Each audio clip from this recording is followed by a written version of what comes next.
مولاي صل وسلم دائما أبدا على حبيبي.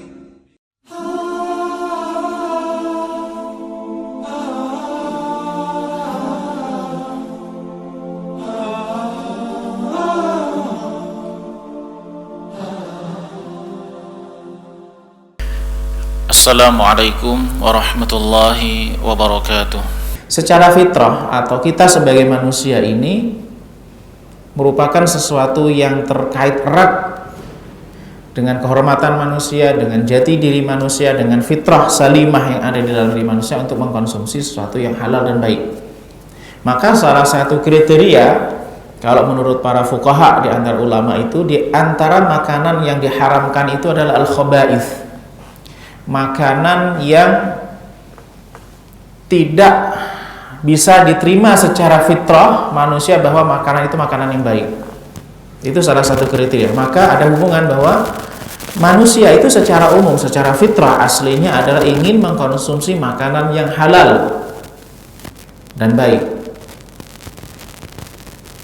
Tidak makanan yang kotor misalnya, atau binatang yang sering di tempat-tempat yang kotor. Secara fitrah manusia tidak ingin mengkonsumsi itu.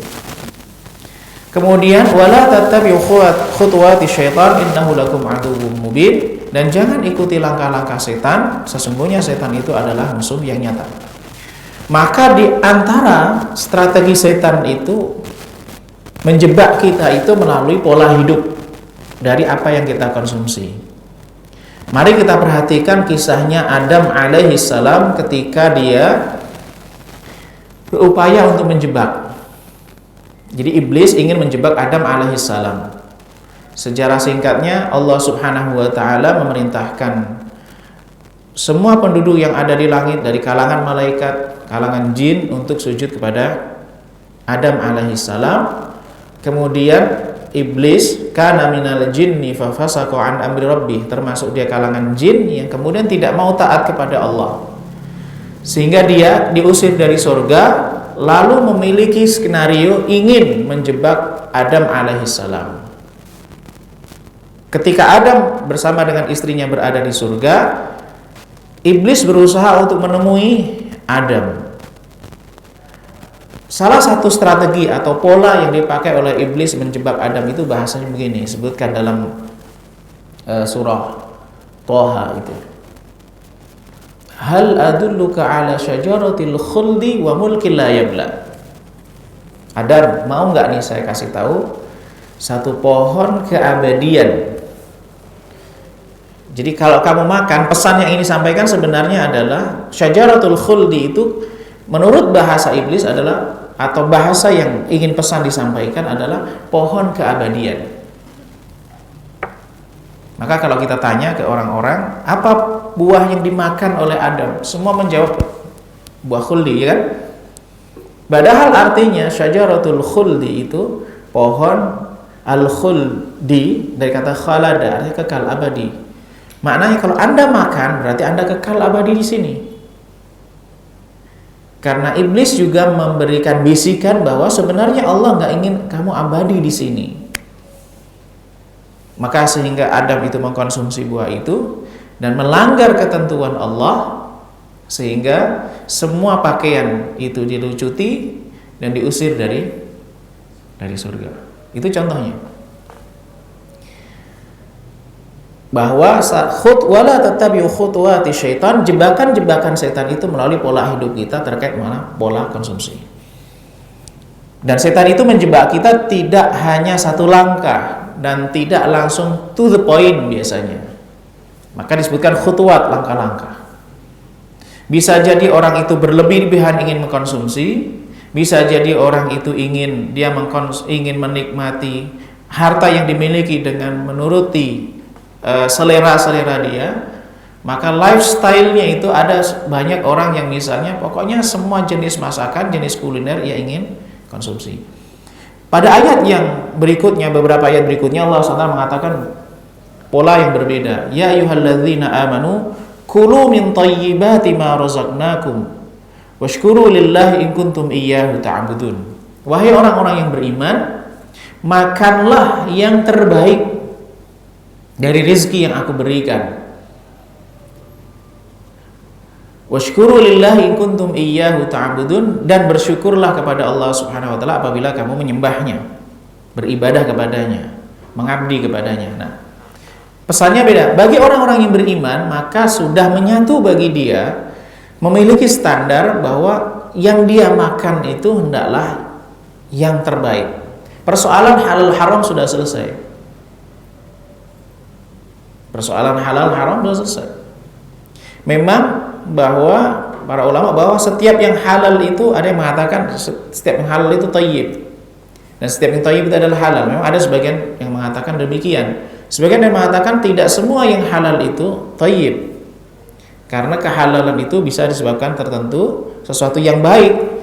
Jadi kalau halal itu parameter agama, kalau thayyib itu adalah parameter akli, akal, atau standar kesehatan dan seterusnya. Washkuru lillahi in kuntum iyyahu ta'budun, dan bersyukurlah kamu kepada Allah apabila engkau menyembahnya. Berarti pola hidup kita terkait dengan apa yang kita konsumsi, bagaimana kita makan, apa yang kita makan, bagaimana caranya kita memakan, itu bagian dari ekspresi kita, bagian dari wujud syukur kita kepada Allah Subhanahu wa taala.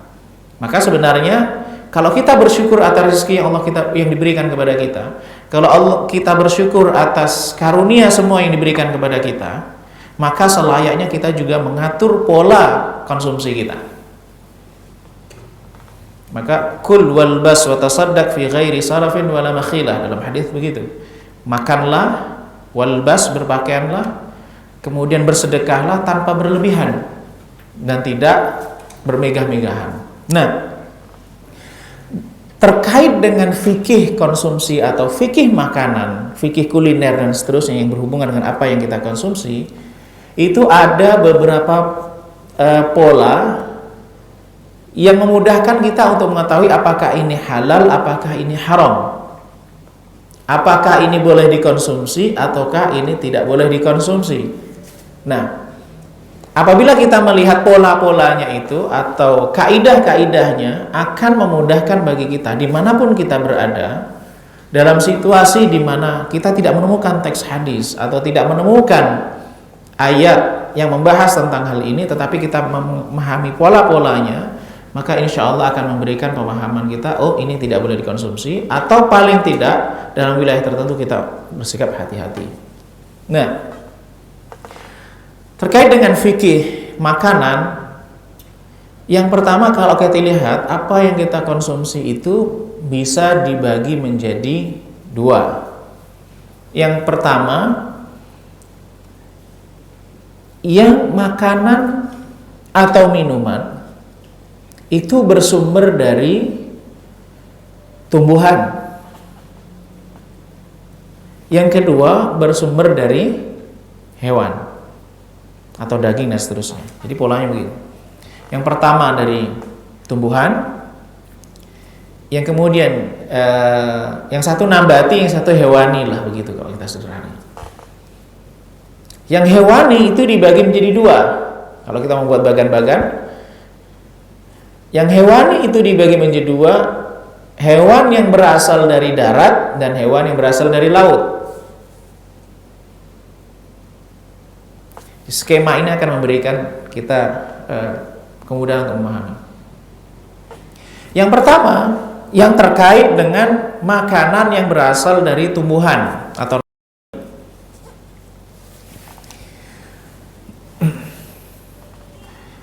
ada satu kaidah yang disepakati oleh para ulama dalam berbagai macam literatur fikih, kaidah fikih, al-aslu fil asya'i al-ibahah illa ma dalad dalilu ala tahrim. Hukum segala sesuatu itu adalah yang mubah kecuali ada dalil yang mengharamkan. Ini saya bisa coret-coret sini ya biar gampang ya. Tapi ini bisa.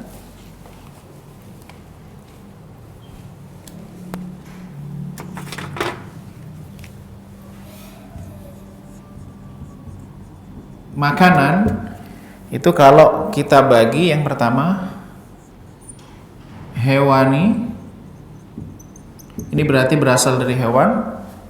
Kemudian yang kedua nabati, ini berasal dari nabatat. Nabatat itu artinya tumbuhan. Jadi kalau kita mengenal istilah nabati itu dari kata bahasa Arab, dari kata nabat atau an-nabatat. Hewan itu berasal dari kata al-hayawan. Sebenarnya hewani dengan nabati sama-sama berasal dari bahasa Arab. Nah, yang hewani ini dibagi menjadi dua, satu laut atau juga darat. Nah, terkait dengan yang berasal dari tumbuhan ini, hukum aslinya adalah halal.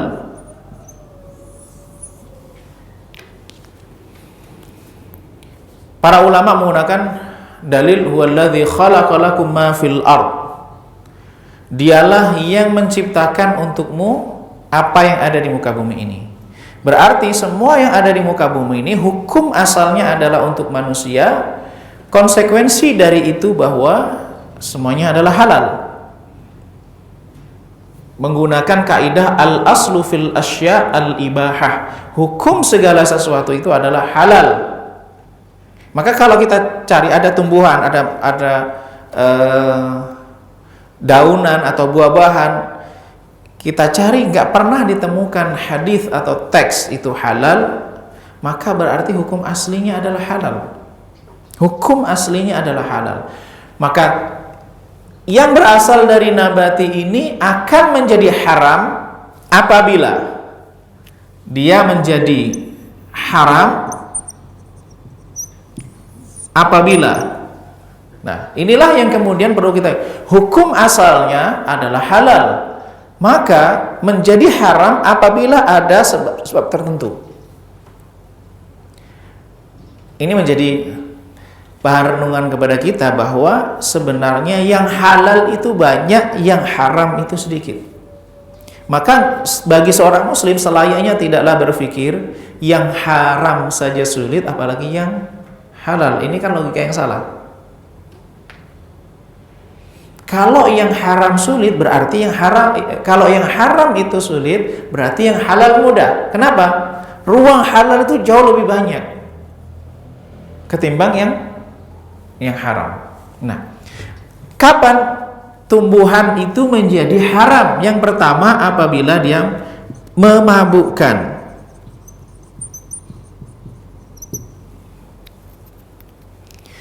Jadi tumbuhan yang diolah menjadi sesuatu, bisa menjadi minuman, bisa menjadi jus, bisa menjadi makanan dan seterusnya, tetapi dia sumber aslinya itu adalah tumbuhan, aslinya halal, dia berubah menjadi sesuatu yang haram apabila memabukkan. Hal ini berdasar hadis Nabi SAW, kullu muskirin khamrun wa kullu khamrin haram. Setiap yang memabukkan itu adalah khamr,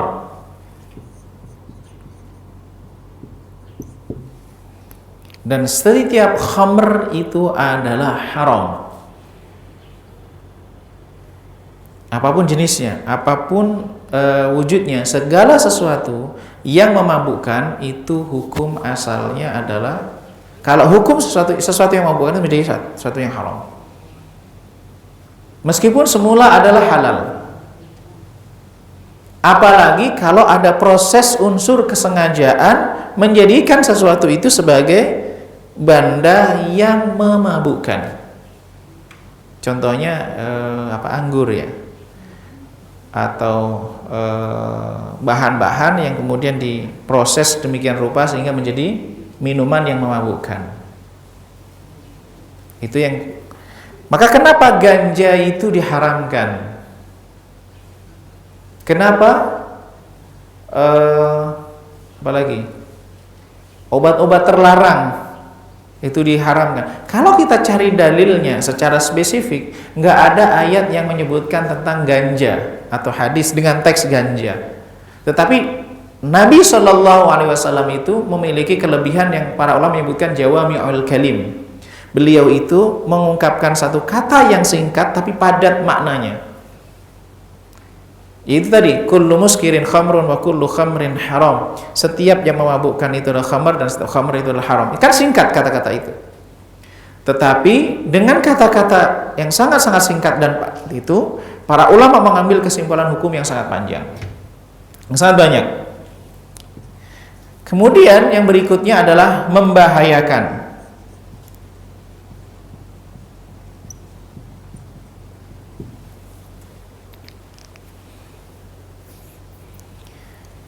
Kalau terkait akad misalnya, jadi satu benda itu ketika dia haram dikonsumsi dan manfaatnya hanya untuk dikonsumsi, maka nggak diperkenankan untuk diperjualbelikan. Kayak khamr gitu misalnya, dia dalam pandangan syariat nggak bisa dihukumi sebagai harta, karena sesuatu itu bisa dikatakan harta apabila dia itu memiliki nilai yang legal atau manfaat yang legal menurut syariat. Nah, karena memabukkan itu tidak legal, maka dia tidak diperjualbelikan. Kemudian membahayakan, contohnya banyak. Rokok itu membahayakan atau tidak? Itu pertanyaan kita. Ada yang mengatakan membahayakan dengan mengatakan, pertama, siapa yang berhak menjelaskan bahwa satu benda itu berbahaya ataukah tidak? Yang berhak menjelaskan adalah ahli atau pakar di bidang itu. Misalnya rokok, maka orang yang mengerti tentang kandungan zat-zat rokok itu plus dokter, apabila ada kesepakatan ahli kesehatan, dokter, bahwa zat tersebut memiliki bahaya, membahayakan kesehatan dan tidak ada perselisihan pendapat di kalangan dokter, maka hukumnya menjadi haram. Jadi dia beda. Apa bedanya yang pertama dan yang kedua? Kalau ini membahayakan, kalau ini memabukkan. Memabukkan itu pasti bahaya. Jadi beda.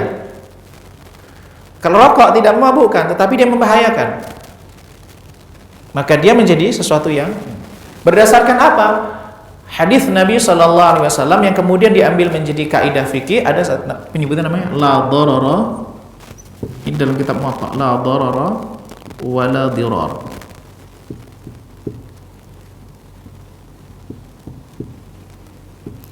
Seseorang itu tidak boleh melakukan sesuatu yang membahayakan dan tidak boleh pula membahas bahaya yang dia terima dengan bahaya yang sama. Atau sebagian ulama mengatakan seseorang itu tidak boleh melakukan sesuatu yang membahayakan dirinya maupun orang lain. La darara wa la dirar. Atas dasar ini maka enggak boleh seseorang itu mengkonsumsi sesuatu yang membahayakan kesehatan atau membahayakan dirinya. Kemudian ini kaidah yang dipakai untuk sesuatu yang haram terkait masalah tumbuhan. Kaidahnya begitu. Sangat simpel. Kemudian berikutnya adalah kita masuk pada makanan yang bersumber dari hewan. Yang bersumber dari hewan ini yang pertama adalah dari laut. Suatu ketika ada seorang sahabat menemui Rasulullah SAW. Sahabat ini bertanya, ya Rasulullah, bagaimana hukumnya kita ini berwudu dengan air laut? Jadi Rasulullah SAW tidak menjawab boleh ataukah tidak. Ketika-tiga, bagaimana hukumnya kita ini berwudu atau mandi, bersuci dengan air laut? Karena tidak disebutkan, Nabi mengatakan sebelumnya mereka ketika belajar tidak menyebutkan tentang air laut karena jauh dari lautan. Rasulullah SAW menjawab, huwa tahuru ma'uhu al-hillu maitatuhu. Ketika ditanya begitu, air laut itu tahur ma'uhu, airnya suci, al-hillu maitatuhu, bangkainya halal. Maka hukum asal binatang laut adalah halal.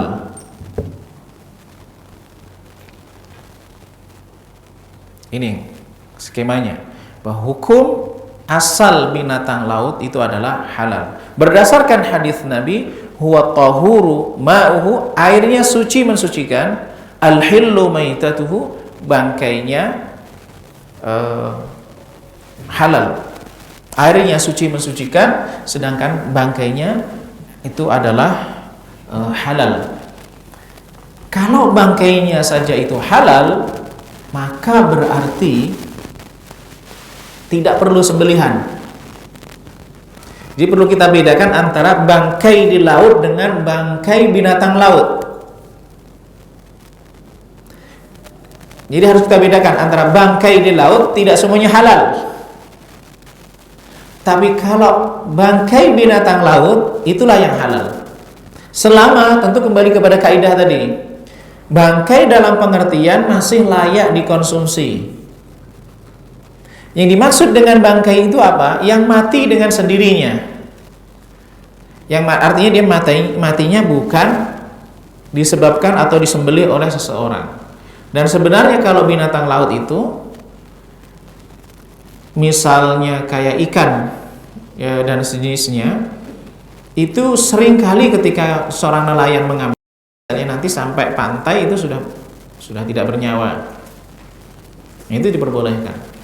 Nah, kemudian yang berikutnya adalah binatang atau hewan yang bersumber dari darat. Inilah yang mungkin agak sedikit kompleks persoalannya dan banyak pembahasannya. Kalau di laut itu adalah halal berdasarkan hadis Nabi, baru kemudian yang terkait masalah yang berasal dari darat. Yang pertama, kalau yang dari darat itu, binatang itu aslinya adalah baik dan halal. Semua di muka bumi ini hukum asalnya adalah halal. Kecuali, maka yang perlu kita ketahui dari binatang darat ini, binatang darat yang haram itu apa saja dan kenapa diharamkan. Yang pertama, binatang darat yang diharamkan oleh teks-teks syar'i secara eksplisit. Itu kriteria pertama tentang binatang darat itu. Binatang darat yang haram adalah binatang darat yang diharamkan berdasarkan teks-teks syar'i, baik itu dalam Al-Quran maupun dalam hadis Nabi. Jadi disebutkan pengharamannya secara jenisnya. Yang pertama, misalnya ada beberapa ayat yang menyebutkan hurrimat alaikumul maitatu waddamu walahmul khinzir wa ma uhilla bihi li ghairillah. Ayat lain, innama harrama alaikumul maitata waddama walahmal khinzir wa ma uhilla bihi li ghairillah. Wa ma uhilla li ghairillahi bihi wal munkhaniqah, dan seterusnya. Itu dalam surah Al-Maidah. Nah,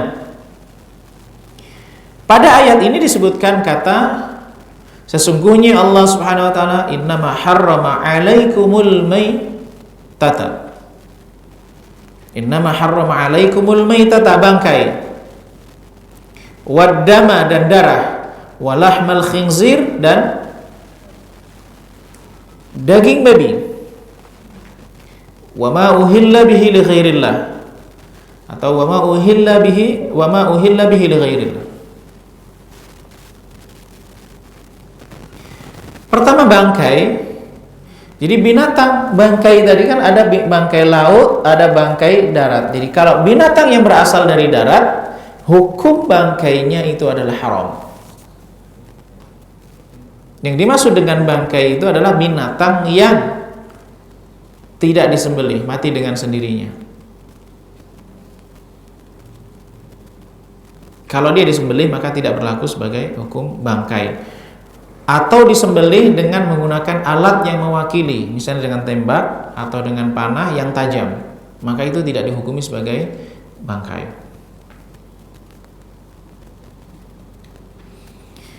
Kemudian ad-dam, darah. Yang dimaksud dengan darah itu adalah daman masfuha, darah yang mengalir ketika disembelih.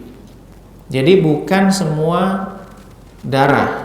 Contohnya ketika kita menyembelih binatang, ketika kita menyembelih kambing atau sapi, itu biasanya ada sisa-sisa darah yang melekat di daging. Itu ketika kita masak, di situ masih ada darah yang melekat. Itu tidak masuk. Yang dimaksud adalah ketika kita menyembelih, kemudian ada darah mengalir, yang biasanya sebagian masyarakat kita itu ada yang ditampung, kemudian dimasak. Namanya apa itu? Marus ya. Nah, itu adalah sumber penyakit sebenarnya. Itu termasuk yang diharamkan. Maka ketika kita menyembelih, itu kan dianjurkan tidak terputus lehernya. Agar apa? Semakin bersih. Karena darah itu mengandung penyakit, dan di antara hikmahnya ya, hikmah yang bisa kita ambil dari syariat penyembelihan itu adalah semakin bersih darah binatang ketika dia disembelih, maka semakin bagus kualitas dagingnya, kualitas sembelihannya. Maka semakin lebih sehat.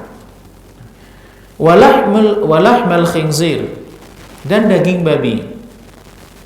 Pada ayat ini Allah Subhanahu wa taala menyebutkan kata daging babi. Pertanyaannya adalah, apakah pengharaman ini hanya berlaku pada dagingnya, ataukah semua yang ada di dalam tubuh babi itu? Sebagian besar ulama, bahkan para ulama itu hampir sepakat, karena ada satu pendapat yang memang agak nyeleneh gitu. Pendapat mayoritas itu mengatakan bahwa babi itu haram dari ujung sampai ke ujung yang lain. Jadi mulai dari ujung kepala sampai ujung ekornya babi itu haram dikonsumsi. Lalu bagaimana dengan ayat yang walahmul khinzir menyebutkan daging? Ayat ini tujuannya ketika menyebutkan daging bukanlah tujuannya pengkhususan daging saja. Tetapi ketika ayat ini menyebutkan kata daging, biasanya yang dikonsumsi itu dagingnya, bukan lemaknya, bukan tulangnya. Oleh karena itu, jadi penyebutan kata daging itu adalah karena yang biasa dikonsumsi adalah daging, maka yang disebutkan kata daging. Tapi bukan maksudnya pengharaman dagingnya saja. Tapi semua elemen yang ada di dalam babi itu haram untuk dikonsumsi. Lalu bagaimana kalau ada orang pakai sendal dari kulit babi? Kalau zaman dulu kuas atau mungkin kuas ini ya, kuas apa? Cat itu berasal dari bulu babi, atau tas, dompet, ikat pinggang dari kulit babi. Itu bagaimana hukumnya?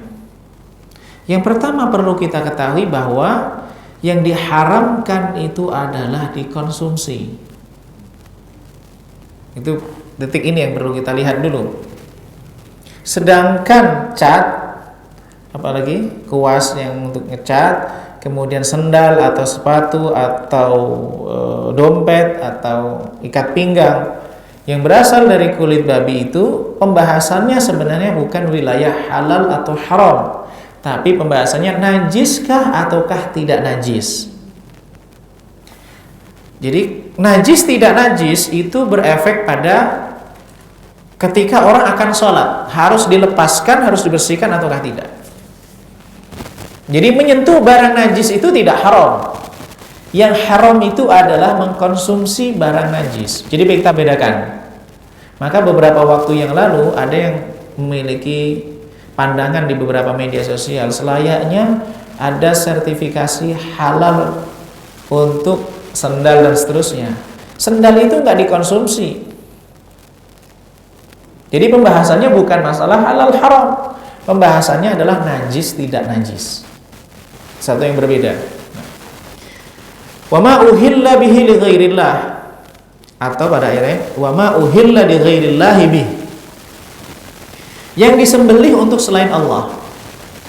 Jadi ketika seseorang itu menyembelih, meskipun dia pakai jubah, meskipun dia pakai songkok, meskipun dia pakai busana-busana muslim, tetapi dia kemudian menyembelih atas nama selain Allah, hukum sembelihannya adalah haram. Karena nyembelih itu adalah ibadah, dan Allah Subhanahu wa taala merintahkan kita untuk menyembelih dengan nama Allah. Pelaku penyembelihan untuk selain Allah itu bisa terkena delik syirik.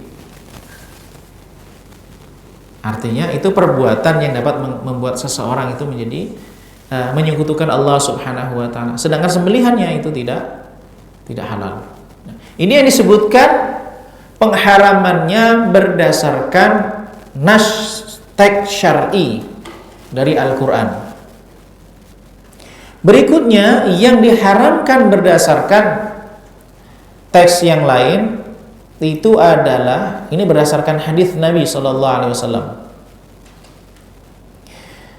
yaitu pengharaman keledai. Di dalam bahasa Arab itu ada namanya al-himar al-ahli dan himar al-wahshi. Ketika itu, singkat saya, itu pada perang Khaybar kalau nggak salah. Jadi para sahabat itu sudah nyembelih keledai, sudah dimasak, aromanya sudah siap konsumsi. Lalu datang sahabat memberitahukan bahwa Rasulullah SAW mengharamkan memakan keledai,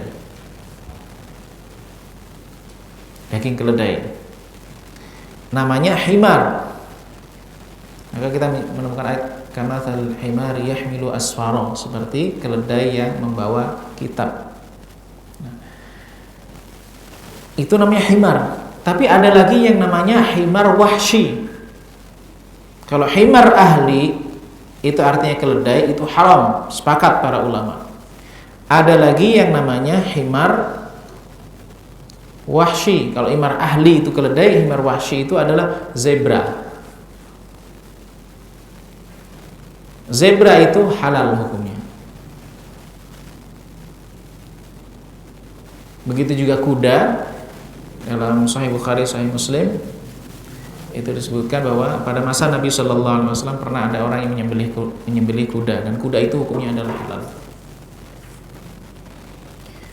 Itu disebutkan berdasarkan teks syar'i bahwa statusnya sebagai binatang yang haram dikonsumsi.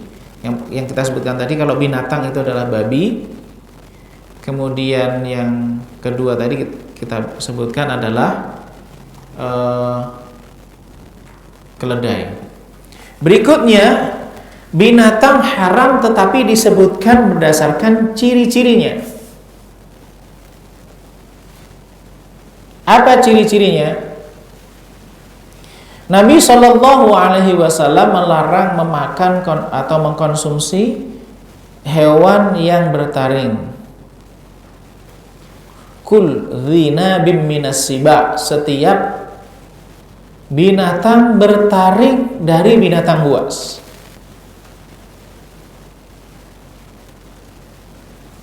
Dengan demikian, kalau kriterianya adalah bertaring, tidak disebutkan dalam Al-Quran tentang harimau, tentang singa, tentang apa lagi, anjing, terus serigala dan seterusnya, kucing, bolehkah dikonsumsi dagingnya? Itu tidak disebutkan. Tetapi hadis Nabi Shallallahu Alaihi Wasallam membahas secara kriteria. Kul dzina bim minas siba, setiap binatang yang bertaring. Maka kalau kita lihat ini banyak binatang yang kita temukan itu memang nggak ada hadisnya pembahasannya secara spesifik ini halal atau haram. Tapi dia termasuk binatang buas misalnya, atau dia termasuk binatang yang bertaring. Yang diperselisihkan oleh ulama terkait masalah penggunaan dalil ini adalah gajah. Gajah itu halal atau haram?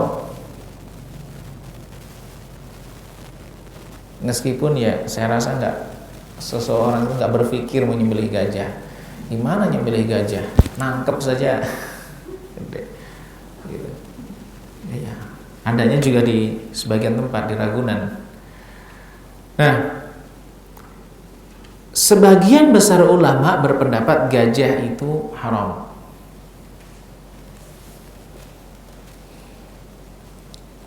Atas dasar bahwa gading itu adalah taring. Terutama dalam mazhab Syafi'i haram mengkonsumsi fil, gajah. Kecuali ulama mazhab zahiri, mazhab tekstualis. Maka kalau mungkin ada yang mendengarkan beberapa kajian, gajah itu halal begitu.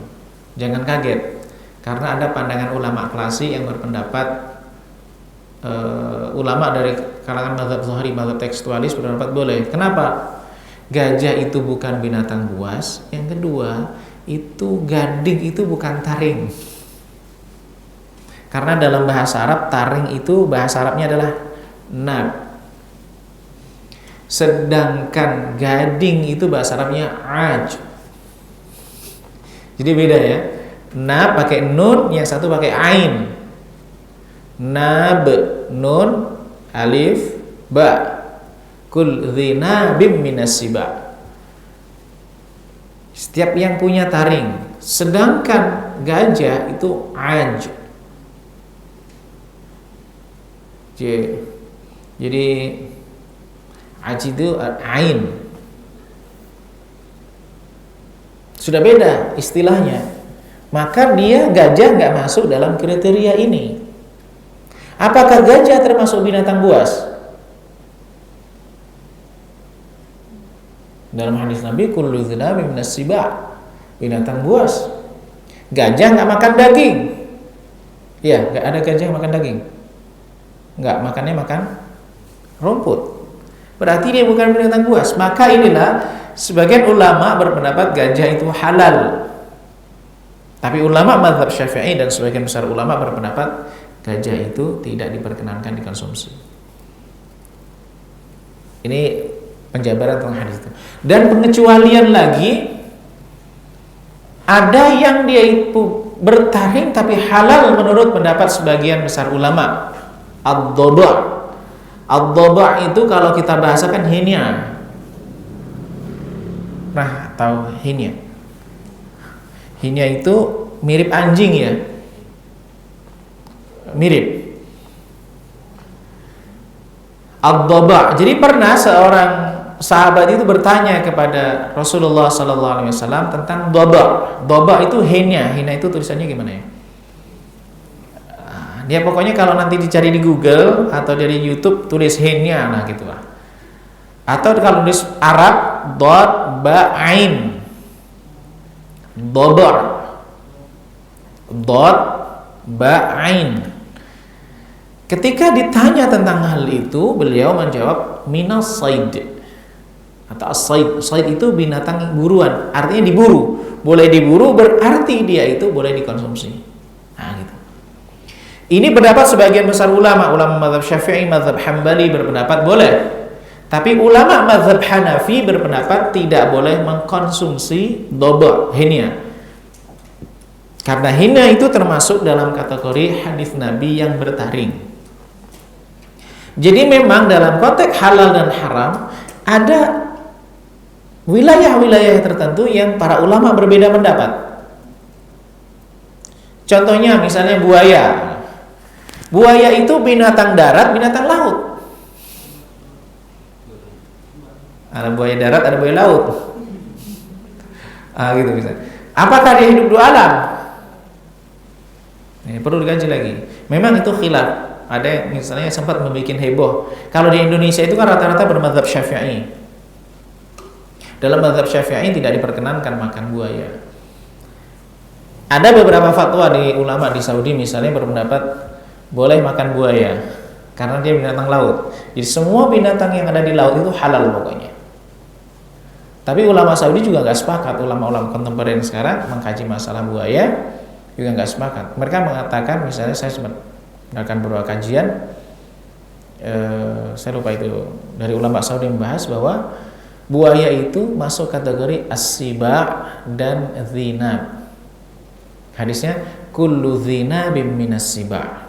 Dia binatang buas. maka dia termasuk dalam kategori dan hidup di darat. Pertanyaan begini, buaya itu kalau ditaruh di darat 1 minggu, 1 bulan mati ataukah tidak? Tidak. Kalau di laut diikat tali, kemudian nanti dikasih batu, ditaruh di dalam air terus, mati enggak? Kalau demikian sebenarnya buaya itu binatang darat. Gitu. Maka kaidah binatang laut itu enggak berlaku bagi buaya. Dia dominannya sebagai binatang darat, maka berlaku untuknya adalah kaidah binatang darat. Maka buaya itu haram dikonsumsi. Tapi bolehkah misalnya kulitnya diambil untuk tas? Ada yang punya tas dari kulit buaya, misalnya begitu. Ketika dia itu disamak ya boleh. Kayak misalnya kayak kulit babi itu, para ulama khilaf. Sebagian besar ulama mengatakan tetap najis, nggak bisa disamak. Sebagian ulama berpendapat bahwa kullu ihabin idza dubigha faqad tahur. Setiap kulit yang sudah disamak maka hukumnya jadi suci. Maka khilaf tentang menggunakan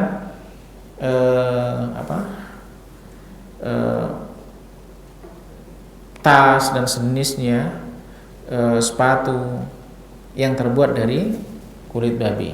Ada yang mengatakan najis, ada yang mengatakan tidak najis. Kalau dihindari lebih baik agar tidak masuk dalam ranah khilaf di antara ulama. Itu yang pertama, bahwa wa kullu dhi mikhlabin minat thair, dan setiap burung yang memiliki kuku tajam. Yang dimaksud dengan kuku tajam itu adalah yang menggunakan kukunya itu untuk menyerang, untuk menangkap mangsanya. Contohnya elang. Kalau ayam itu bukan menggunakan kukunya tajam. Kalau kena tangan kita kan bisa berdarah juga, misalnya jago dan seterusnya. Tetapi dia tidak menggunakan kukunya itu untuk menaklukkan lawannya atau menaklukkan binatang yang jadi makanannya. Kalau kita lihat elang itu menggunakan kukunya, bahkan elang yang besar itu bisa ngangkat kambing. Jadi luar biasa, maka dia termasuk yang diharamkan dikonsumsi. Itu diantaranya. Itu dari karangan Unggas. Kemudian berikutnya, parameter keharaman itu disebutkan adalah binatang yang syariat perintahkan untuk dibunuh.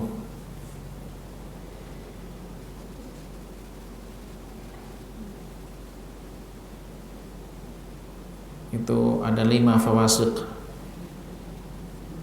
Fawasiq itu binatang yang mengganggu,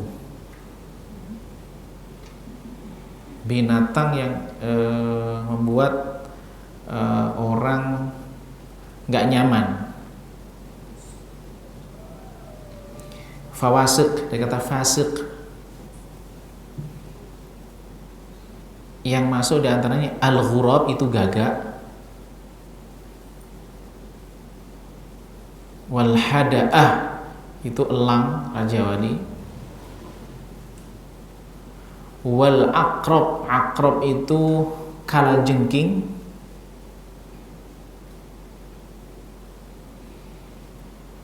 kemudian al fa'rah itu tikus,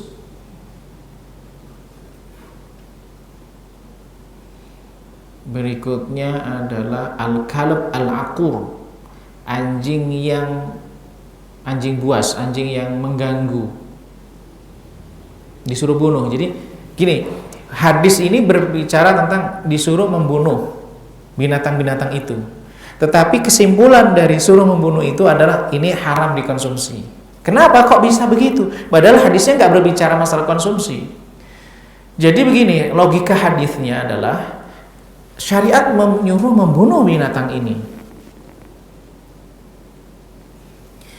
Ketika disuruh membunuh, itu berarti binatang ini memang bukan untuk disiapkan dikonsumsi. Kalau memang disiapkan untuk konsumsi, bukan disuruh membunuh, tapi disuruh menyembelih. Gitu. Jadi karena hadis ini tidak menyuruh disembelih, maka berarti tidak boleh dikonsumsi. Karena apa? Kalau binatang itu dibunuh kemudian tidak dikonsumsi, sedangkan boleh dikonsumsi, berarti itu tabdzir. Sesuatu yang mubadzir. Sedangkan membazirkan sesuatu itu tidak diperkenankan. Jadi logikanya begitu.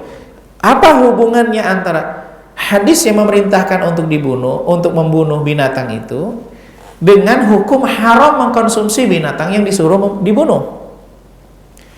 Syariatnya atau Nabi bersabda binatang ini boleh dibunuh baik di halal atau haram. Maksudnya baik di luar tanah haram maupun di tanah haram. Hukum asal membunuh binatang itu kan nggak boleh di tanah haram. Tapi ini kayak tikus itu diperbolehkan meskipun di tanah haram. Kalau memang ini layak dikonsumsi, bukan dibunuh tapi disembelih baru kemudian dikonsumsi. Begitu logika hadisnya. Termasuk al-hayyah itu. Al-hayyah itu adalah ular.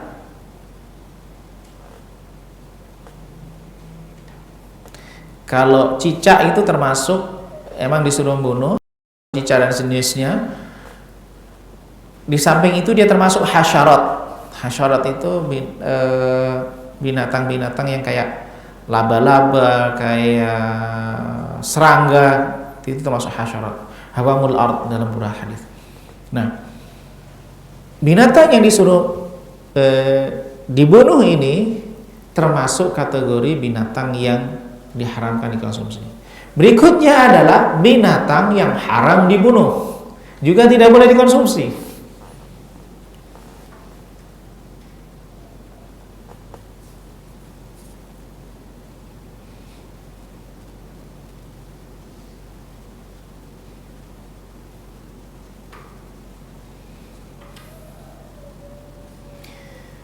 Yang diantara binatang yang tidak boleh dibunuh itulah katak, kodok. Jadi ada seorang sahabat bertanya kepada Nabi, bolehkah dia berobat dengan kodok katak? Kodok sama katak sama ya? Nah, gitu. Itu nggak boleh dikonsumsi. Baik maksud mau di jus, mau di blender, mau di apa? Mau direbus, mau nggak boleh. Kenapa? Hadisnya larangan konsumsi, tapi kenapa? Hadisnya itu bukan larangan konsumsi. Hadisnya adalah larangan membunuh binatang tersebut. Kenapa? Kok bisa masuk dalam pembahasan haram dikonsumsi? Karena orang kalau mengkonsumsi binatang pasti membunuh binatang itu. Ya kan? Nggak mungkin misalnya katak hidup-hidup ditelan, nanti keluar katak lagi masih bisa berenang.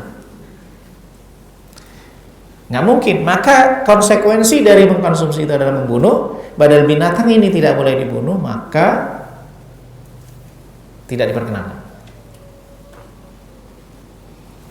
Menurut pendapat sebagian ulama, di antara yang haram dikonsumsi karena dilarang dibunuh adalah semut, naml wa nahl, semut dan lebah. Itu ada surah An-Nahl dan surah An-Naml. Bedanya cuma di ha dan mim. Nahl itu artinya lebah, naml itu artinya semut. Terkait lebah memang ada yang berpendapat haram, ada yang berpendapat makruh tentang mengkonsumsi lebah. Tapi kalau madunya, para ulama sepakat itu halal.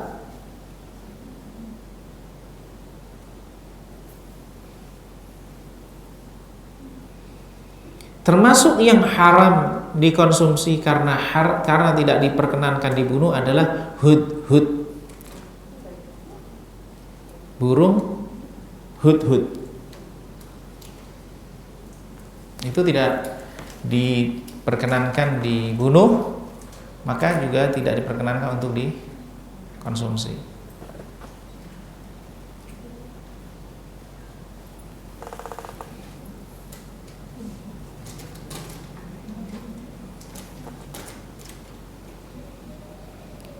Berikutnya ada jenis burung. Saya tahu bahasa Arabnya tapi saya nggak tahu bahasa Indonesianya. As-surat, sad ra dal. Nanti itu jenis burung. Saya nggak tahu itu bahasa Indonesianya apa. Bisa dicari sekarang kan dengan teknologi yang ada di internet. Sad ra dal.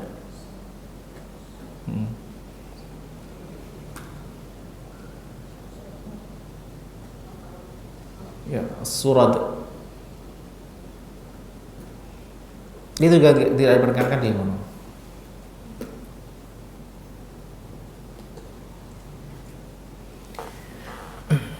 Kemudian yang termasuk kriteria haram berikutnya, tadi udah bahas ya, yang haram dikonsumsi, yang tidak diperkenankan untuk dibunuh dan yang diperintahkan untuk dibunuh. Itu termasuk tidak boleh dikonsumsi. Hubungannya sudah kita bahas. Berikutnya adalah yang termasuk haram itu adalah al-khaba'ith, menjijikkan.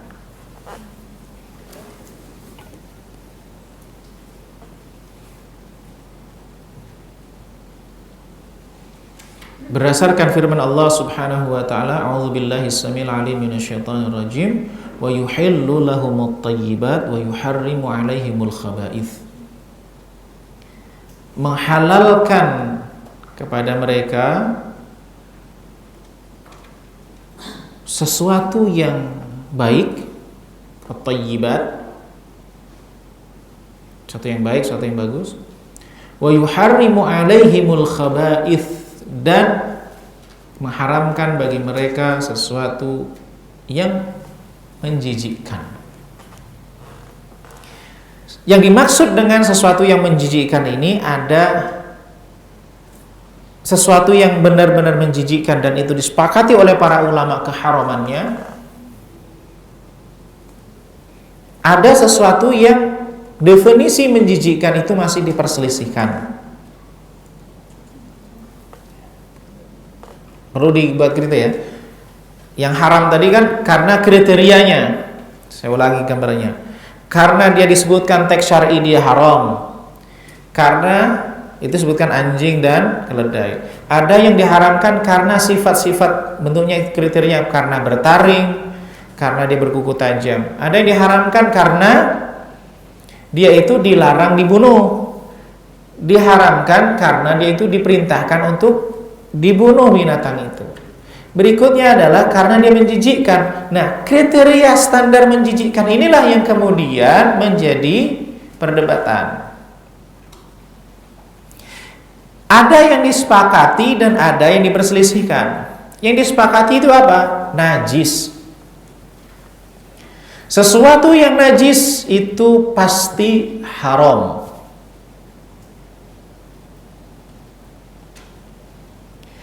Tapi tidak semua yang tidak najis itu pasti halal.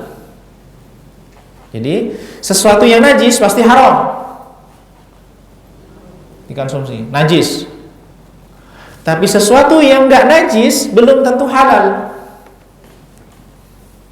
Dan juga belum tentu haram. Begitu. Kalau enggak najis. Jadi kan najis enggak najis. Kalau najis udah pasti haram. Karena sesuatu yang najis itu pasti menjijikkan. Meskipun nanti secara perilaku individu kadang-kadang berbeda antara satu orang dengan orang yang lain. Apa kriteria najis? Nah, ini perlu kita bedah juga.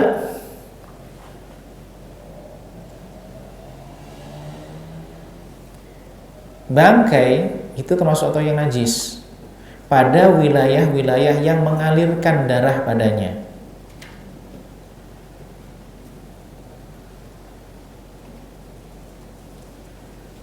Kalau kulit, rambut itu kan nggak mengalir darah ya.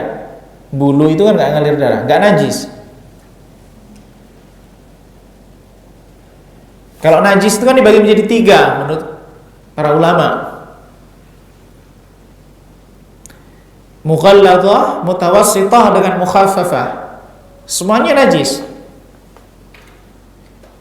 Mughalladhah itu adalah najis yang extraordinary. Kalau kita kenal bahasa korupsi extraordinary crime, maka kalau najis itu adalah extraordinary najis. Nah gitu.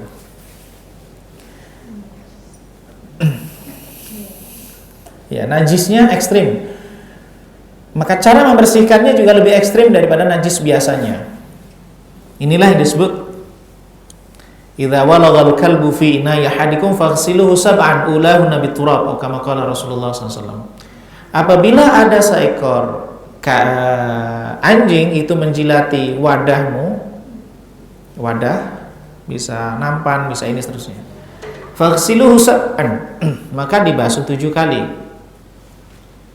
Ulahunna biturab.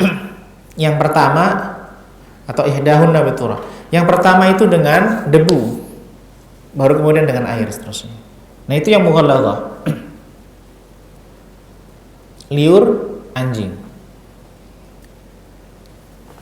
Anjing itu sama dengan serigala atau tidak? Beda ya. Kalau para ulama, saya cek beberapa fatwa ulama, kalau serigala itu nggak najis. Jadi kalau mau pelihara anjing nggak boleh, kalau pelihara serigala boleh.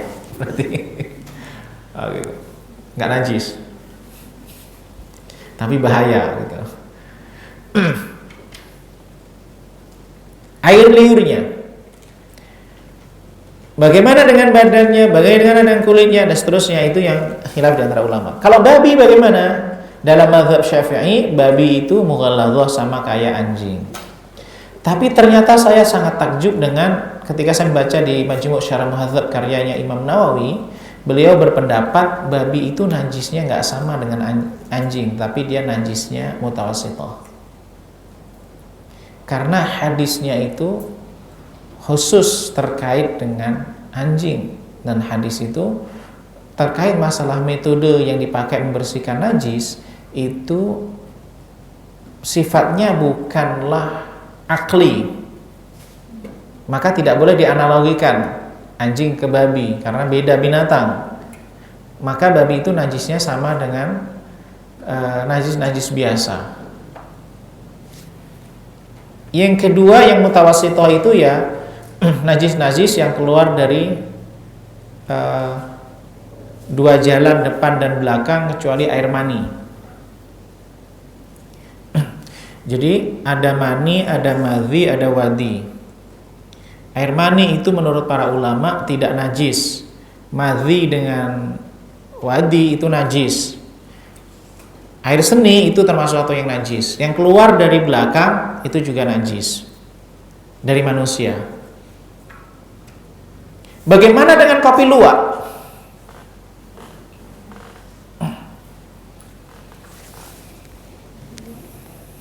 Kopi luwak itu kan keluar dari jalan binatang.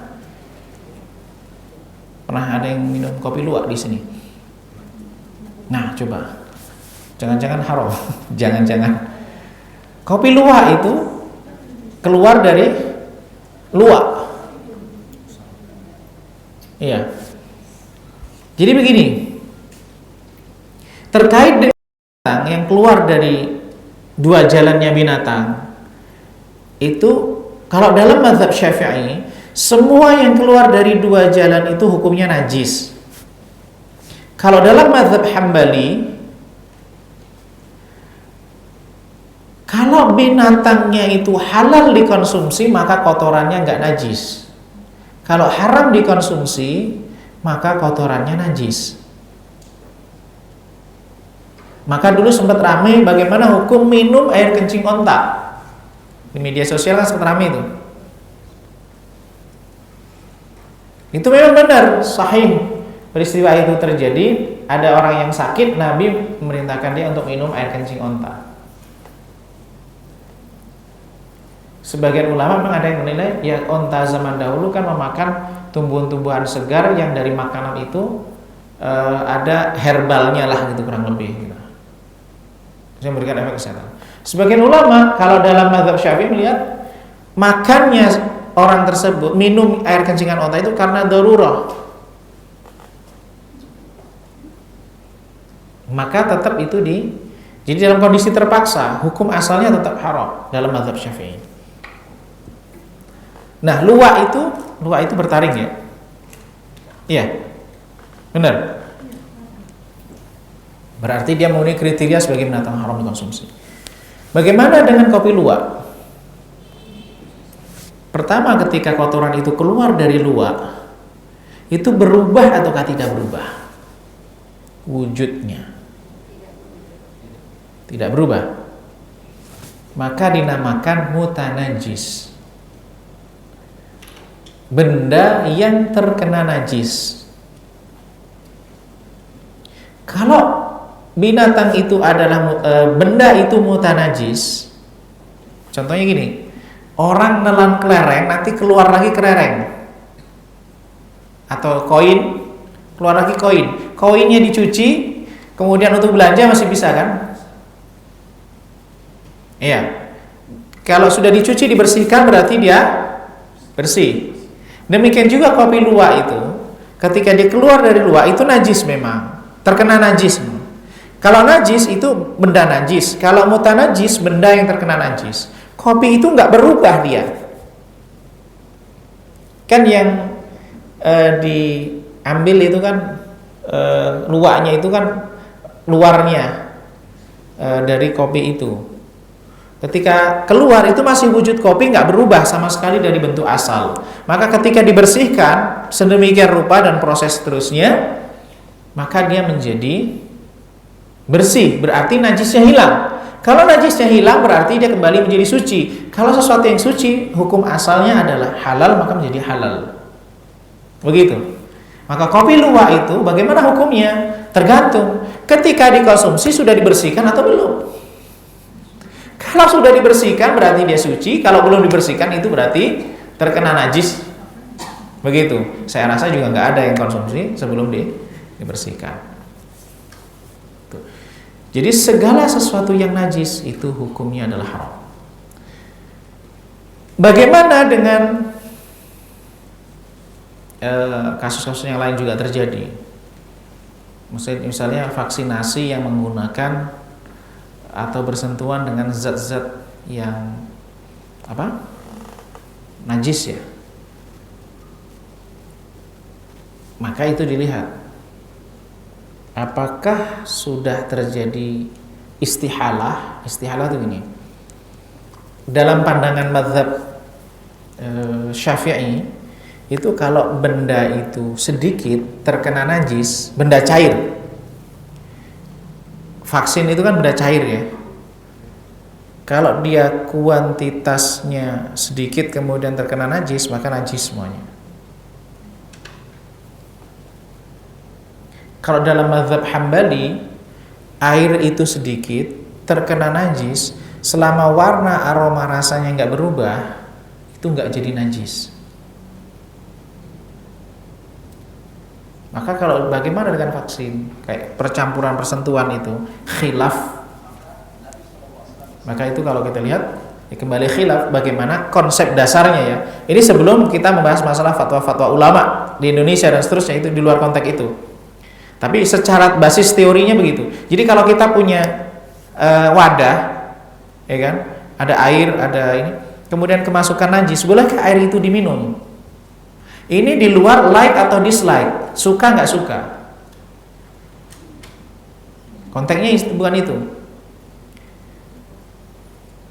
Konteksnya adalah air itu najis atau tidak najis. Dalam mazhab Syafi'i, pokoknya kalau air itu sedikit nggak sampai 2 kula, kecemplungan najis, maka semuanya menjadi najis. Meskipun aroma, rasa dan warnanya nggak berubah. Tapi kalau dalam mazhab yang lain, dalam mazhab Hambali misalnya, dia kalau kecemplungan, kalau aroma, rasa dan warnanya nggak berubah, maka nggak jadi najis.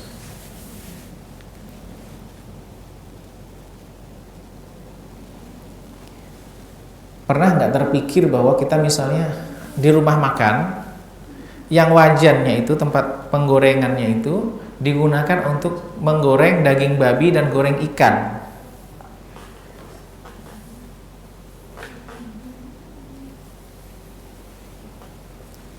Gini, minyak itu kan hukum aslinya suci. Penggorengannya awalnya bersih gitu ya. Bersih, ditaruh minyak. Maka yang menentukan adalah yang digoreng duluan apa? Kalau ikan dulu yang digoreng, kemudian diangkat, ikannya halal karena nggak najis. Tapi kalau babi dulu digoreng, baru ikannya kemudian digoreng situ, ikannya jadi najis. Bisa dipahami logikanya? Nah gitu. Maka kalau satu penggorengan itu dipakai goreng ayam dengan babi, maka logikanya apakah ayam itu jadi najis ataukah tidak? Kalau dia jadi najis karena masalah minyak itu kan sedikit. Babi itu najis. Atau anjing atau binatang yang tidak halal itu kan najis. Ketika dia dimasukkan, berarti minyak ini pakai dalam goreng itu jadi najis. Kalau kemudian dimasukkan ikan, digoreng di situ, ikannya jadi najis. Dengan demikian, karena ikan ini menjadi najis, maka haram dikonsumsi. Jadi proses perubahannya itu. Ikannya halal aslinya, tapi digoreng menggunakan minyak yang terkena najis, maka dia menjadi najis, maka hukumnya adalah haram. Kemudian yang dimaksud menjijikkan, jadi semua yang najis itu menjijikkan, maka haram. Ada konteks menjijikkan yang ini masih perdebatan di antara ulama. Misalnya dalam mazhab Syafi'i, menjijikkan menurut orang Arab. Sebagian ulama mengatakan menjijikkan bagi semua manusia. Maka inilah yang wilayah-wilayah khilaf di antara ulama. Misalnya bagaimana hukuman konsumsi ulat yang ada di buah-buahan atau ulat di buah-buahan. Kalau kita makan apel, makan itu kan kadang-kadang ada ulatnya. Itu halal atau enggak?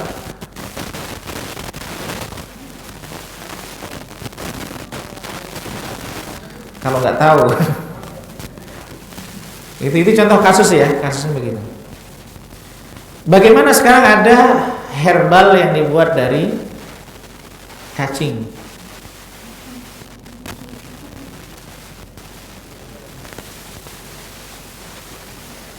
Atau makan sesuatu yang memang sebagian tokek itu masuk. Apa contohnya? Bekicot. Apa lagi? Kutu rambut. Jadi ibu-ibu kalau yang itu kemudian nanti ini telurnya langsung pakai gigi. Tik gitu. Hah? Gitu. Jadi kalau dalam mazhab Syafi'i agak ketat. Semua yang masuk dalam kategori serangga itu haram, kecuali ini belalang,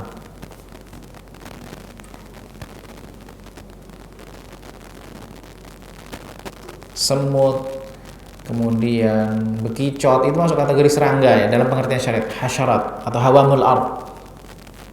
Hawamul ard itu binatang-binatang yang ada di muka bumi yang menjijikkan lah menurut orang Arab dan seterusnya. Masuk cacing.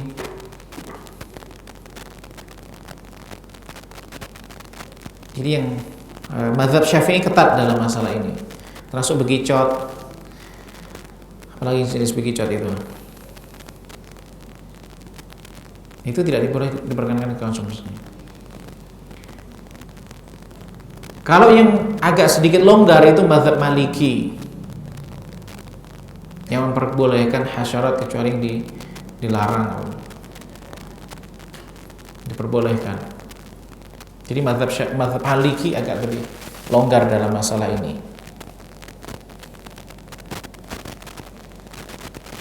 Kalau nggak salah dulu sempat ada disertasi doktor yang ditulis oleh almarhum Mustafa Ya'qub rahimahullah ta'ala, Syekh Mustafa Ya'qub yang imam Masjid Istiqlal ya. Beliau menulis kalau nggak salah disertasi dokter di India kalau nggak salah itu tentang parameter halal dan haram. Dalam masalah ini, masalah menjijikkan ini, beliau menjadikan parameternya keterangan ahli gizi dan ahli kesehatan dan seterusnya. Apabila mengatakan binatang ini berbahaya, binatang ini nggak bagus, maka itu masuk kategori tidak diperkenankan. Parameternya begitu.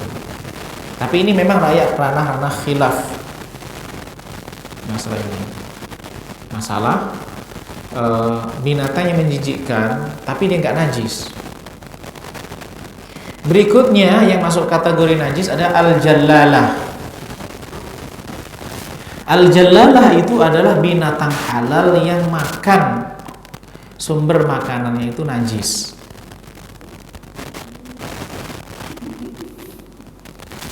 Lele katanya begitu. Contohnya adalah kalau dicampur atau sesekali saja barang najis. Misalnya gini, orang melihara lele, sesekali dilempar ikan karena ada ayam mati dilempar gitu ya nggak jadi persoalan karena dia bukan hanya sesekali saja. Tapi kalau dia asupan utamanya itu najis, para ulama ada sebagian ulama mengatakan haram, ada sebagian mengatakan makruh. Tapi kalau dia sudah dikarantina, dibersihkan selama sampai aromanya itu hilang, dia menjadi mubah. Lele, misalnya dia lele yang makan konsumsi najis lah gitu. Yang disepakati oleh ulama.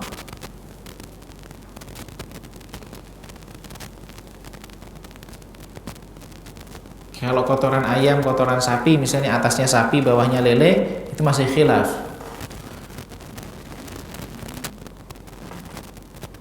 Karena sapi itu halal, kotorannya najis ataukah tidak? Dalam mazhab Syafi'i najis. Dalam mazhab Hambali tidak najis.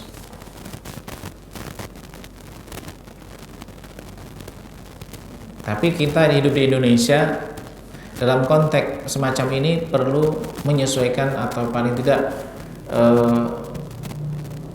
memperhatikan budaya dan tradisi yang berlaku di masyarakat kita. Sebagian besar masyarakat yang bermadzhab Syafi'i rata-rata berpendapat bahwa kotoran itu najis. Kotoran apa? Sapi, kotoran kambing dan seterusnya yang halal dikonsumsi.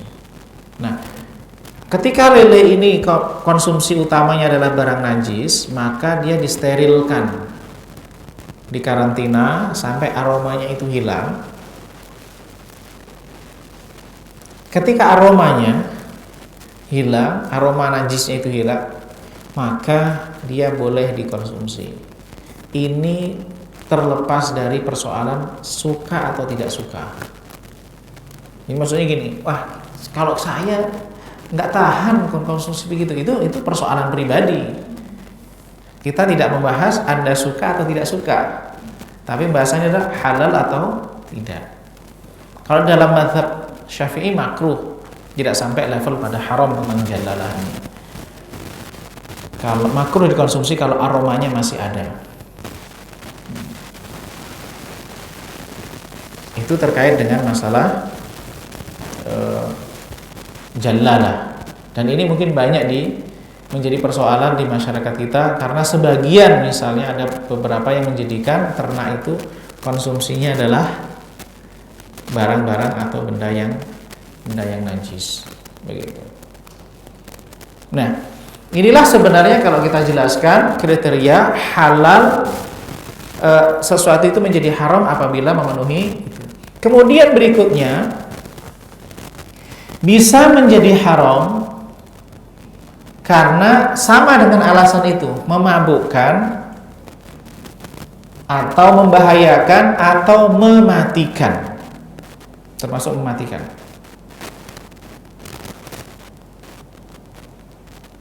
Wala tulqu bi aidikum ila tahlukah. Jangan kamu masukkan dirimu dalam kebinasaan.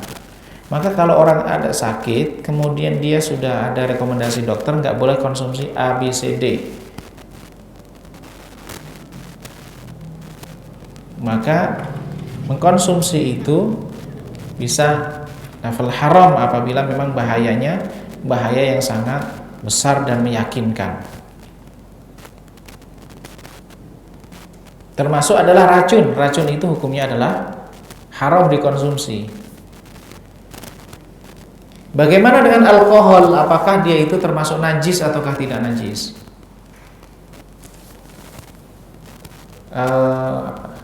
Kadang-kadang orang pakai parfum yang ada alkoholnya, atau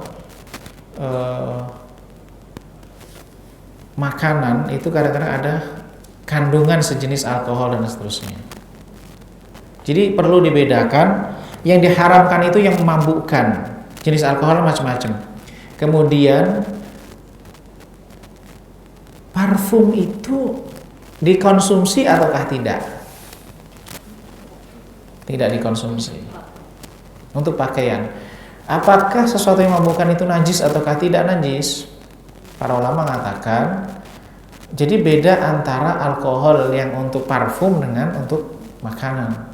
Untuk bahan yang memabukkan dan misalnya alkohol alami yang memang itu tidak bisa lepas ketika misalnya makanan tertentu dibuat tape gitu misalnya. Tape bukan disiapkan untuk menjadi bahan memabukkan, tapi memang dia pada kadar tertentu ada unsur itunya, unsur alkoholnya gitu misalnya, yang dia bukan yang menjadi minuman memabukkan gitu, maka tidak masuk dalam kategori najis.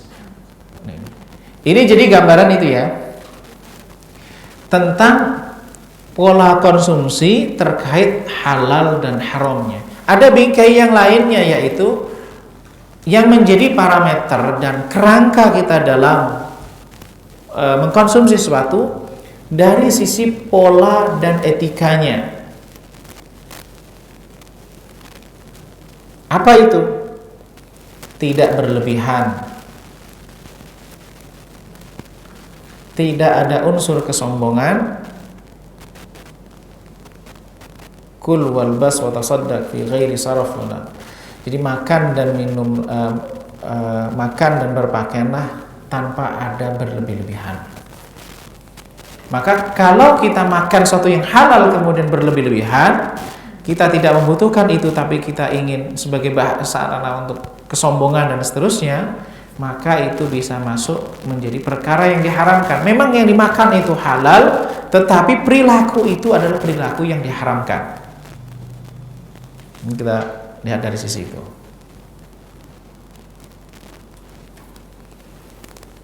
Termasuk adalah orang yang berpakaian atau mengkonsumsi sesuatu dalam rangka dipamerkan kepada orang lain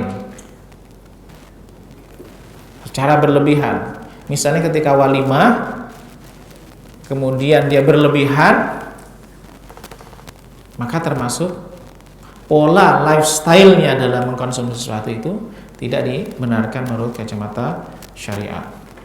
Wallahu a'lam bishawab. Mungkin kalau ada yang ingin bertanya atau ingin sesuatu yang ingin diperjelas, saya persilahkan terkait masalah apa yang kita konsumsi atau fikih makanan pada kesempatan siang hari ini. Silakan. Ya, silakan. Iya, nah, lanjutkan.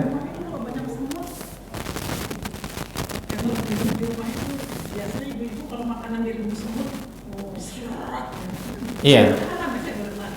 Iya. Iya, pertanyaannya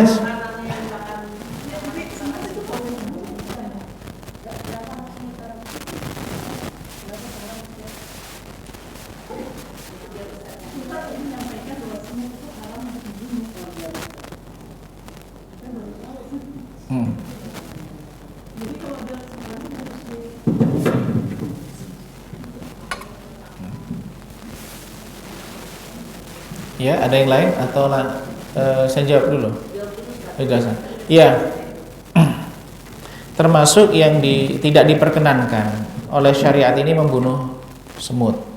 Para ulama kemudian berbeda pandangan tentang bagaimana hukum membunuh semut.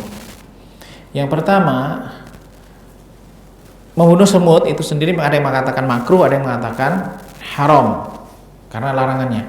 Kemudian kalau semut itu mengganggu banyak, kayak kita misalnya di rumah itu banyak semut gitu misalnya, atau kita kalau di orang-orang petani itu misalnya ada semut, kita nggak bisa mengambil itu kalau semutnya banyak dan seterusnya, maka diracun. Jadi kalau semut itu mengganggu maka boleh dibunuh, atau kalau memang disapu kemudian dibuang itu nggak ada menjadi persoalan. Ketika dia mengganggu dan menyakiti kita itu tidak menjadi persoalan. Para ulama tidak mempermasalahkan itu ketika dia mengganggu dan membuat kita tidak nyaman dan seterusnya. Wallahu a'lam. Mungkin ada yang lainnya? Karena dia nggak boleh dibunuh maka nggak boleh dimakan. Gitu ya. Saya mau minta penjelasan detail tentang masa inkubasi kalau lele dikasih makanan kotoran itu berapa lama di inkubasinya sampai dia halal untuk kita makan. Terus kedua, masalah yang alkohol. Yang kita ketahui sih alkohol selama ini kalau dijadikan minyak wangi kan disemprotkan berarti tidak najis ya. Terus kalau yang alkohol misalkan kayak rum itu jadi campuran kue, misalkan kue sus itu ya, itu gimana, haram atau halal? Dengan komposisi yang berapa cc atau berapa mili dikatakan haram? Yang terkait dengan apa tadi? Oh iya, lele dan seterusnya itu sampai hilang aromanya. Para ulama begitu. Jadi itu kondisi kondisional yang bisa berubah dari satu waktu ke waktu yang lain, begitu. Nah, gitu Bu ya. Jadi sampai aromanya itu hilang. Bukan, jadi aroma ya kira-kira lebih, kalau dia ini kan kira-kira aroma yang tidak mesti dicium lelenya satu-satu gitu, enggak. Kan ini juga gitu. Nah, dia disimpan kira-kira 1 minggu lah. Ya, sekitar 1 minggu itu kemudian dia sudah secara umum itu sudah ada bersih, begitu. Jadi agar dia pembersihan apa yang ada di dalam perutnya dan apa yang ada di dalam dirinya itu enggak jadi persoalan. Sekitar 1 minggu atau lebih itu aroma sudah bisa berubah dari aroma asal najisnya itu. Selama 1 minggu itu dia kita kasih makan dengan cara yang makan yang Ya jelas jangan makan yang najis lah. Iya. Dengan makanan yang tidak najis di tempat yang lain dengan makanan yang tidak najis dan seterusnya, maka itu bisa menjadi nanti dikonsumsi dan seterusnya, begitu. Adapun alkohol yang dipakai pada itu sebaiknya dihindari sebenarnya, sebaiknya dihindari. Saya tidak melihat dari sisi haram atau ininya begitu, tapi dari sisi sebaiknya itu dihindari. Kalau kita pernah melihat masakan apa itu Cina ya, yang kadang-kadang dituangkan begitu, jadi itu dilihat begini, secara zahir dia tuangkan, maka ada potensi tercampur dengan sesuatu yang diharamkan, maka hal itu beberapa fatwa yang saya baca itu tidak diperkenankan, begitu. Wallahu a'lam bishawab. Mungkin ada yang lain? Jadi hukum haram. Saya tidak mengatakan haram atau halal begitu. Kalau bisa dihindari. Wallahu a'lam bishawab. Yang lain silakan. Jadi yang dimaksud kadar alkohol itu kan ada alkohol yang alami yang terbentuk dari terbentuk dari kayak tape gitu misalnya. Terbentuk dari secara alami. Maka itu nggak jadi persoalan.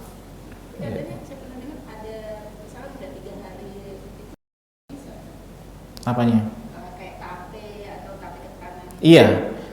Kalau dia sengaja disimpan, dipadukan yang akhirnya menjadi khamr, nah itu nggak diperkenankan. Jadi ada proses-prosesnya namanya itu. Pembuatan khamr itu kan kayak kurma atau apa itu yang dibuat kemudian nanti disimpan sekian lama maka dia berubah menjadi khamr. Begitu. Nah itu biasanya itu di kesehatan mereka bisa mengukur, oh kalau sudah ini berarti dia sudah menjadi khamr dan seterusnya. Itu memang ada kadarnya, gitu. Wallahu a'lam bishawab. Yang lain silakan.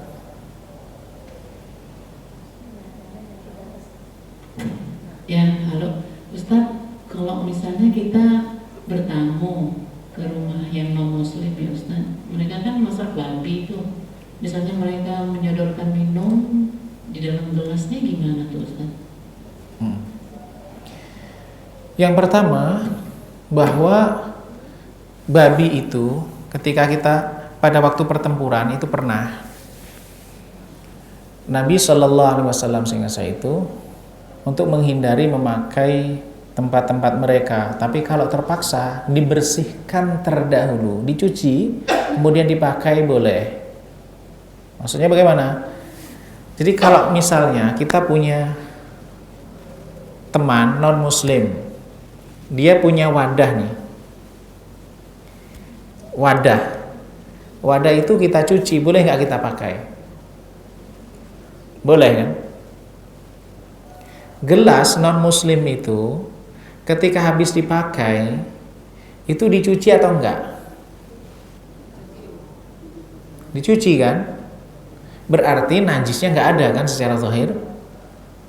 Berarti ketika dia menghidangkan minuman enggak jadi persoalan.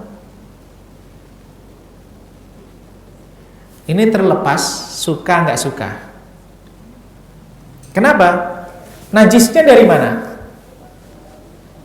Karena mereka gini Ustadz, biasanya kan masak nih, benar-benar masak babi di dapur gitu. Iya. Terus mereka mencucinya itu pakai spons yang biasa aja gitu Ustadz. Apakah najisnya itu hilang dengan sabun sunlight yang dicuci itu atau gimana? Iya.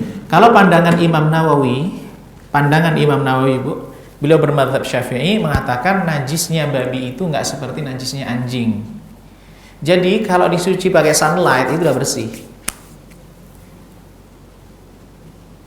Cuman di Indonesia rata-rata bermadzhab Syafi'i itu berpendapat babi itu najis seperti najis anjing ya. Mungkin ibu-ibu udah pelajarin begitu ya.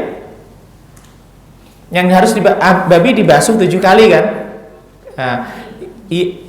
Enggak, babi dalam pandangan madzhab Syafi'i yang kita pelajari dari masyarakat kita atau dari ustadz-ustadz kita rata-rata di Indonesia kan bermadzhab Syafi'i. Dalam madzhab Syafi'i itu babi itu najisnya sama kayak anjing. Harus dibasuh 7 kali. Cuman ada ulama, misalnya ulama yang lain mazhab Hambali, bahkan Imam Nawawi, yang kalau mungkin ibu pernah baca kitab Riyadhus Shalihin, Arba'in Nawawi, itu yang nulis ada Imam Nawawi, beliau bermazhab Syafi'i dan rujukan orang Indonesia juga. Itu babi itu najisnya sama dengan najis pada umumnya, bukan seperti anjing. Jadi kalau sudah dicuci pakai sunlight, sudah bersih begitu, berarti sudah nggak najis lagi. Dengan demikian, meskipun dia masak babi, hari-harinya dia misalnya makan babi, biasa makan babi, tapi apa yang dia, secara umum kan orang kalau mau dimasak misalnya, biasanya untuk masuk tempat babi kan mau masak air kan juga dibersihkan dulu ya. Berarti dia sudah suci, bersih, nggak ada masalah. Ini saya nih. Tapi kalau konteks hati-hati misalnya, atau kita cenderung pilihan fikih kita bahwa babi itu sama dengan anjing, ya najisnya. Kalau fikih yang kita ikuti, bahwa saya lebih condong bahwa babi itu najisnya sama dengan air liur anjing, ya harus dibasuh 7 kali.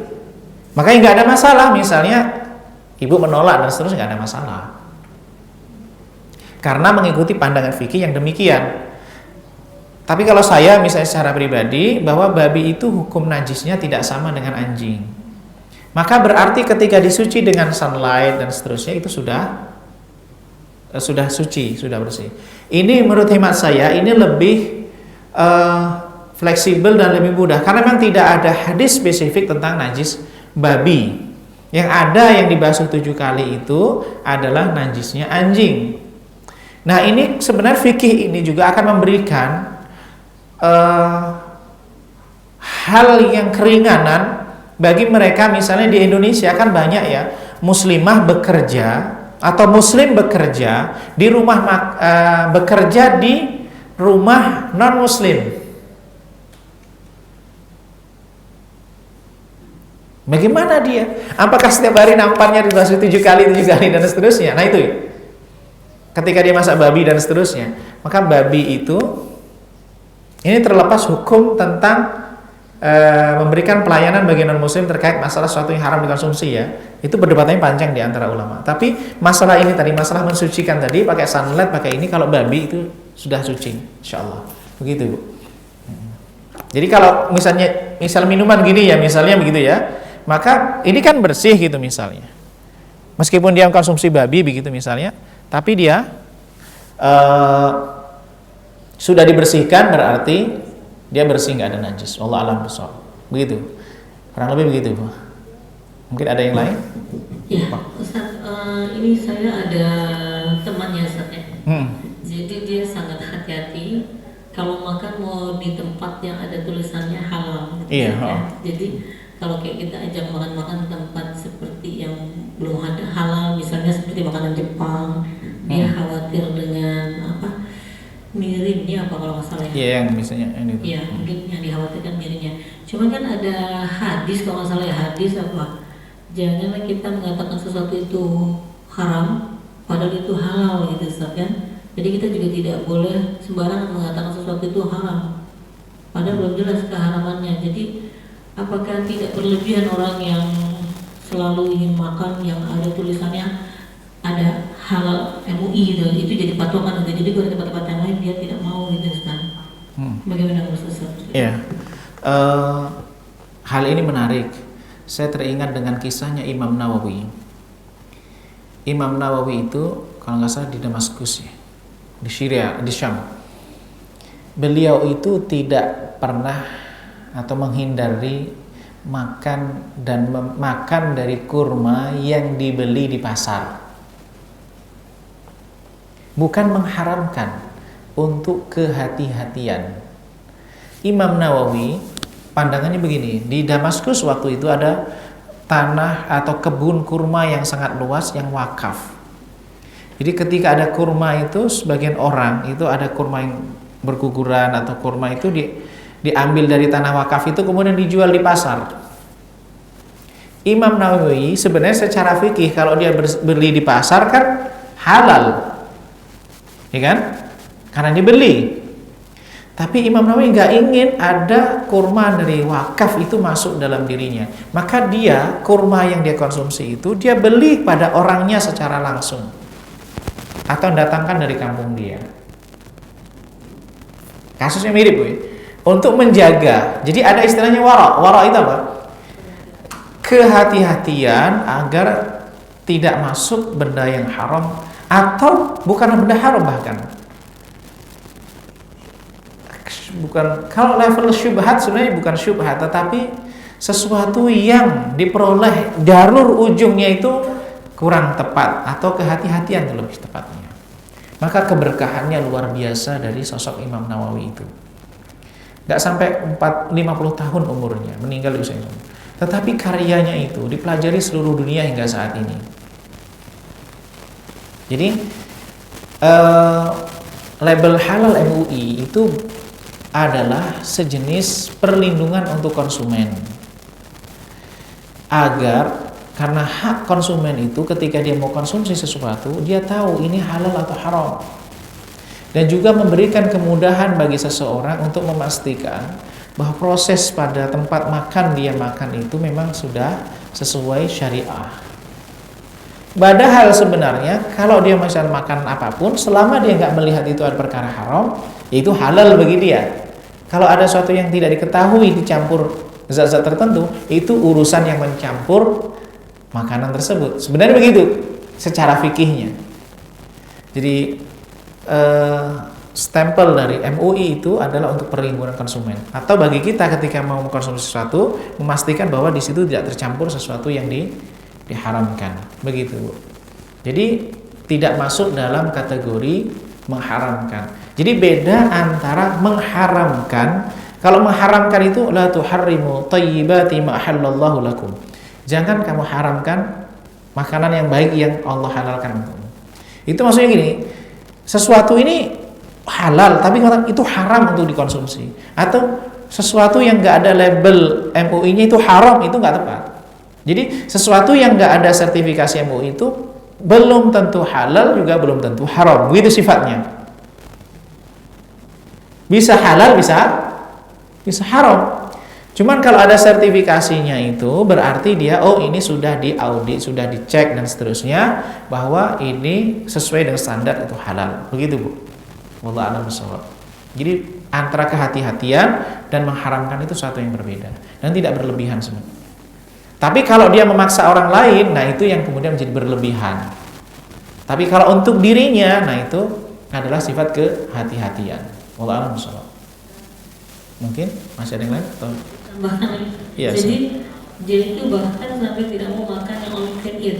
Katanya di situ ada syubhatnya ya, dengan all you can eat tidak sesuai dengan yang kita makan, tidak sesuai dengan yang kita bayar. Jadi kalau dia makan pun dia berusaha untuk ngasih uangnya dulu ke kasir. Dia ngasih uangnya dulu ke kasir terus baru dia makan. Itu besar. Iya, nggak ada. Misalnya kita ngambil makanan dulu, baru kemudian kita bayar, gitu Bu ya maksudnya. Apakah halal? Halal, nggak ada masalah. Karena kalau dia ngambil makanan, kan seorang sudah ada kaidah fikih, al ma'rufu 'urfan kal masyruti syartan. Sesuatu yang sudah disepakati oleh publik ini sebagai tradisi dan tidak ada bertentangan dengan kaidah syariah. Misalnya kita ke tempat makan dulu, kemudian nanti dibayar, nggak jadi persoalan, itu boleh. Jadi ketika dia makan, orang tahu ketika makan nanti mau bayar, berarti dia punya hutang, dia bayar, nggak ada masalah. Nggak ada masalah itu, nggak Kalau salah. yang all you can eat itu nggak ada masalah, Ustaz. Yang gimana? All you can eat, kita makan sepuasnya dengan pembayaran tertentu gitu, Ustaz. Kalau dia itu disepakati bahwa misalnya dia silahkan makan kemudian nanti bayarnya, nggak ada menjadi persoalan. Nggak jadi persoalan secara akad fikih juga nggak. Orang standar makan juga nggak ini, nggak begitu. Apakah masuk gharar? Nggak masuk gharar. Yang Ada yang nanya nih, Ustaz, kalau sampai dibawa pulang boleh nggak, Ustaz, yang kita makan di tempat all you can eat? Nah itu kan kalau kesepakatan bahwa dia bukan untuk dibawa pulang, makanya nggak boleh bawa pulang. Misalnya gini, orang makan, yang disepakati begini, Anda bayar sekian, silakan makan sesuka Anda. Tapi syarat disepakati nggak boleh dibungkus dibawa pulang, ya nggak boleh. Karena sudah ini sepakat, itu kan sesuai dengan syarat. Al muslimuna ala syurutihim. Seorang muslim itu terikat dengan syarat yang disepakati. Begitu. Kecuali kalau memang dalam kesepakatan silakan Anda bayar sekian, silakan ambil sesuka Anda bawa pulang juga boleh. Itu terserah Anda, nggak ada menjadi persoalan. Begitu, Bu. Jadi dalam jual beli itu tergantung kesepakatan. Selama kesepakatan itu tidak menghalalkan sesuatu yang haram dan tidak mengharamkan sesuatu yang dihalalkan. Wallahu a'lam bishawab. Begitu. Iya, silakan, Bu.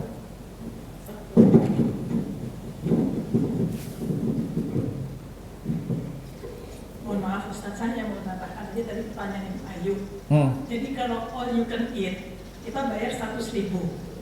Saya makannya sedikit, saya makanannya palingan 25.000. Si B makanannya banyak, dia mungkin 125.000 yang dia makan porsinya. Jadi apakah itu dalam agama itu apakah diperbolehkan? Karena seolah-olah si B itu kan memakan jatahnya saya gitu. Jadi saya membayarkan si B gitu. Itu all you can eat itu sistemnya begitu. Iya. Jadi Enggak. makan banyak makan dikit sama aja Ustaz bayarnya. Iya. Enggak ada masalah. Enggak ada masalah karena gini, jadi begini, itu termasuk bagian dari manfaat. Jadi kalau ada dengan uang sekian, Anda silakan makan yang ada di sini, silakan pilihan Anda, nggak ada masalah begitu. Berbeda dengan yang judi itu beda. Kalau judi itu dapat nggak dapat. Kalau misalnya makan itu sudah terukur, sudah ini. Jadi boleh silakan diambil. Anda bisa mengambil barang yang Anda inginkan, nggak jadi persoalan. Nggak jadi persoalan. Ustaz, ini saya pernah pengalaman Ustaz ya. Iya. Jadi waktu itu saya lagi ketemu sama teman di Singapura gitu Ustaz ya. Lalu kita diundang makan Ustaz. Pas diundang makan itu di restoran itu memang nggak ada babi lah Ustaz ya. Tapi restoran Chinese food gitu Ustaz. Udah kita makan, lalu dibayarin. Setelah kita selesai makan, kita selesai dibayarin, ternyata kita baru tahu dia baru menang judi, Ustaz. Betul kan gitu, Ustaz? Tapi udah terlanjur kita makan. Iya. Ini terkait dengan sesuatu yang tidak ketahui. Kasusnya begini, Bu. Sudah dimakan, sudah ini ya, sudah ini harta judi itu haram bagi dia ketika dia memberikan kepada ibu kan sebagai hadiah. Ya. Sebagai hadiah. Jadi ada kisah pernah suatu ketika, ini kisahnya Abu Bakar kalau nggak salah. Seseorang itu datang membawa hadiah kepada Abu Bakar. Kemudian makanan itu dimakan, setelah dimakan, kamu ini kok nggak tanya dari mana saya dapat gitu. Ya kamu dapat dari mana? Dulu semasa jahiliyah saya itu pernah mendukun apa dia sebagai kayak jampi-jampi di satu wilayah sebelum Islam. Nah, kemudian ketika jambi-jambi itu mereka sembuh. Nah, kemarin saya lewat lagi ke sana dan dikasih hadiah karena dulu saya pernah berjasa kepada mereka. Lalu kemudian Abu Bakar itu memasukkan tangannya untuk mengeluarkan makanan yang dikonsumsi. Tapi para ulama ini bukan dalil. Jadi parameter para ulama ketika beliau itu memberikan kepada ibu sudah makan itu kan sebagai hadiah. Dan itu tidak tahu bahwa dia itu apakah ini dari judi atau bukan, enggak. Ibu tahu enggak? Yang biaya untuk traktir itu dari judi atau bukan? Enggak tahu, itu urusan dia. Karena akadnya kepada ibu memberi. Yang haram itu adalah urusan dia bagaimana memperoleh itu. Ibu enggak ada urusan. Kenapa? Dan kita nggak disyaratkan untuk ketika orang misalnya mau ngasih makan gitu, ini uang kamu dapat dari mana? Dari korupsi apa dari mana? Kan nggak diminta. Justru itu menyakiti seseorang, bisa jadi menyinggung.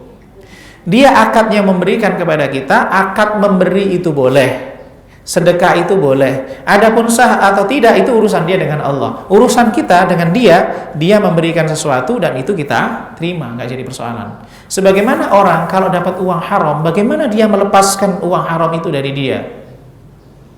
Boleh untuk kemanusiaan, boleh untuk jembatan dan seterusnya. Tidak hanya sesuatu yang tidak dikonsumsi. Fakir miskin, misalnya kita ada uang ribawi, uang non halal gitu ya.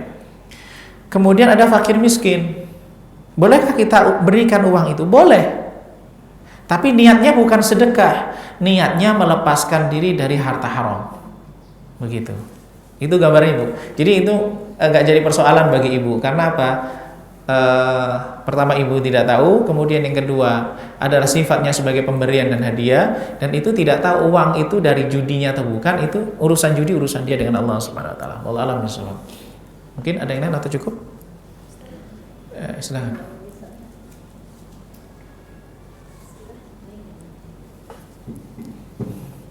Bismillah. Mengenai tentang rokok, Ustaz. Iya. Di situ kan hukumnya haram. Sedangkan bahan utama dari rokok itu adalah tembakau. Nah, gimana hukum para petani yang menanam tembakau? Itu hasilnya apakah dia halal atau haram? Yang kedua, apa hukumnya bagi seseorang menerima beasiswa dari perusahaan rokok? Kayak beasiswa jarum, itu kan banyak. Nah, itu hukumnya apa? Terima kasih. Iya. Yang pertama, sulit untuk mengatakan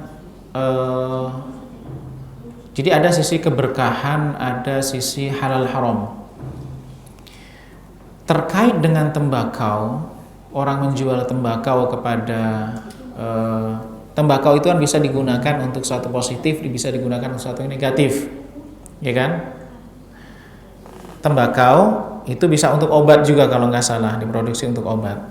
Nah, ketika orang ini memastikan bahwa tembakau ini pasti digunakan untuk rokok, begitu misalnya. Sebenarnya pembuatan rokok itu beda antara tembakaunya, ada beda dengan rokoknya. Kalau menjual rokok itu tidak ada manfaat cara pemakaian rokok kecuali dihisap. Maka ini jadi tidak diperkenankan. Tapi konteks tembakau itu bisa digunakan untuk rokok, bisa digunakan untuk selain rokok. Nah, maka dalam hal ini saya tidak sampai pada level haram bagi petani tembakau, tapi paling tidak makruh.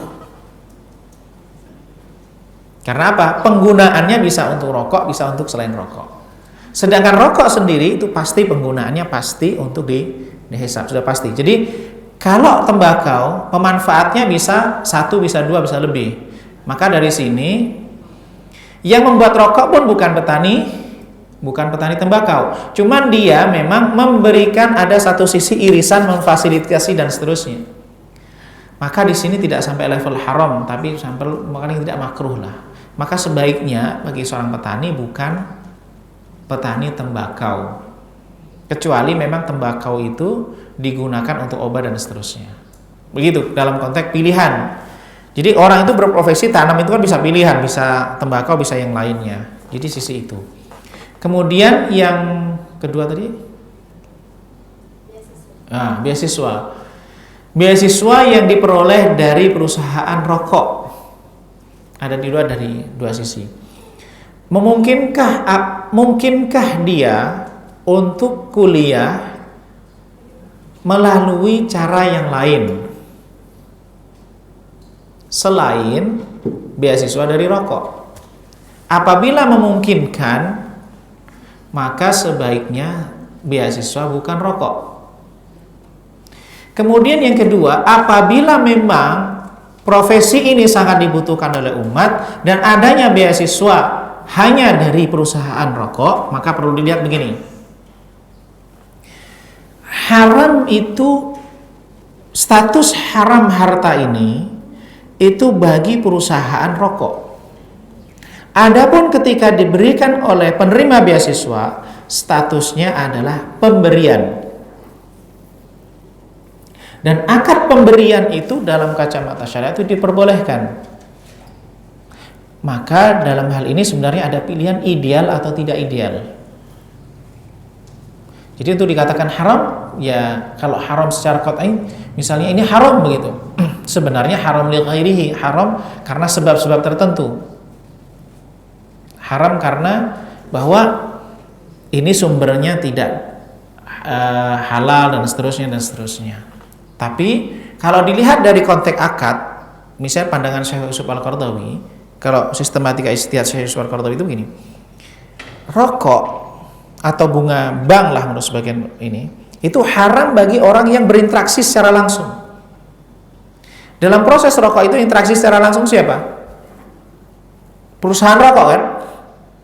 Perusahaan rokok. Kalau rokok itu haram menurut fatwa ya, fatwa sebagian ulama. Kalau di NU sehingga saya itu levelnya makruh. Nah, yang berinteraksi secara langsung dalam perolehan harta rokok itu adalah perusahaan. Adapun penerima beasiswa itu dia tidak berinteraksi secara langsung dalam proses rokok itu. Akadnya adalah pemberian dan pemberian itu boleh. Cuman ini bukan satu yang ideal, begitu. Kalau ada orang datang gitu, ngasih takdir kita, misalnya dia kerja di perusahaan lah yang gerak di perusahaan yang haram gitu. Misalnya ada orang kerja di diskotik, kemudian ngejak makan kita, boleh nggak? Dia memberikan kepada kita seharusnya pemberian, dan pemberian itu halal. Haramnya antara dia dengan perusahaan di mana dia kerja, begitu maksudnya. Rokok itu yang haram itu adalah perusahaan dengan interaksi dia usahanya itu. Adapun bagi penerima beasiswa, apalagi karena dia kebutuhan bangsa, kebutuhan seterusnya, dia status yang menerima harta itu adalah pemberian, dan pemberian itu diperbolehkan. Cuman kalau kita cek dari beberapa fatwa ulama, bahasanya bukan haram biasanya, tidak selayaknya. Maka menggunakan kata-kata haram itu satu yang berat. Jadi halal, haram itu satu yang berat. Biasanya gini, la yambaghi, tidak selayaknya, atau kurang bagus mengambil beasiswa dari perusahaan rokok, begitu. Wallahu a'lam bishawab. Jadi tidak sampai level haram, tapi tidak selayaknya atau kurang bagus, atau sebaiknya ambil dari beasiswa yang lain. Wallahu a'lam bishawab. Ada yang lain atau cukup? Satu lagi nih. Iya, silakan. Ustadz, kan di dalam Al-Quran itu kita untuk memakan yang hewani itu kan harus dibaca dengan sembelihlah dengan membaca Bismillah. Iya. Bagaimana kaitannya dengan sapi yang diimpor dari Australia misalnya itu, Ustadz? Atau misalnya dia sudah berbentuk sosis? Terima kasih, Ustadz. Iya. Kalau ini sebenarnya saya lebih melihat pada hal-hal teknis. Apakah ada kalau konteks sekarang ya, kita sederhananya, cara sederhananya, apakah ini sertifikasi halal ataukah tidak? Kemudian pemerintah kita ketika impor itu dilakukan memperhatikan aspek itu ataukah tidak? Standar minimalnya ini negara apa agamanya? Sembelihan orang ahli kitab Yahudi dan Nasrani itu halal dikonsumsi bagi orang Muslim. Iya, sembelihan Yahudi dan Nasrani. Wagyu pun juga halal. Kenapa, Bu? Wagyu pun halal. Apa itu? Wagyu, daging wagyu itu halal. Wagyu apa? Daging wagyu. Oh, kalau Jepang itu kan bukan Yahudi, bukan Nasrani. Jadi ahlul kitab itu Yahudi dan Nasrani. Kalau dia itu prosesnya disembelih, kalau nggak disembelih ya haram. Mau Muslim, mau Yahudi, mau Nasrani, kalau nggak disembelih juga haram, gitu maksudnya. Tapi kalau Yahudi, Nasrani kita pastikan itu disembelih, tapi nyembelih orang Yahudi, orang Nasrani, maka itu halal. Tapi kalau misalnya nggak ada kepastian, nggak ada informasi, nggak ada semuanya, misalnya negara pun tidak memastikan, pokoknya asal impor dan seterusnya, maka dalam hal ini ada sebagian ulama menggunakan kaidah bahwa hukum asal binatang sembelihan itu haram kecuali dia sudah disembelih. Tapi kalau untuk Indonesia, konteks Indonesia, saya yakin bahwa proses impor itu sudah melalui mekanisme itu. Toh kalau ada pemalsuan, dokumen dan seterusnya, itu tanggung jawab mereka. Karena termasuk perkara yang berat atau perkara yang haraj, kalau kita memastikan setiap daging yang beredar di pasaran itu untuk memastikan apakah ini disembelih ataukah tidak. Tapi kalau kita memang mau hati-hati ke penyembelihan tradisional dan seterusnya, itu nggak menjadi persoalan. Tetapi itu tidak untuk konteks kita, negara punya tanggung jawab itu, dan negara kita dan mayoritas Islam, mayoritas Muslim, maka saya rasa itu semuanya sudah melalui proses-proses macam itu. Wallahu a'lam bishawab. Begitu. Mungkin ada yang lain? Ya. Ada hal yang masih belum ini atau cukup? Cukup ya. Kita tutup katul majlis. Subhanakallah bihamdika asyhadu an la ilaha illa anta astaghfiruka wa atubu ilaik. Assalamualaikum warahmatullahi wabarakatuh. شكرا يا ربي شكرا هديت قلبي شكرا نورت دربي شكرا شكرا يا رب شكرا يا ربي شكرا هديت قلبي شكرا نورت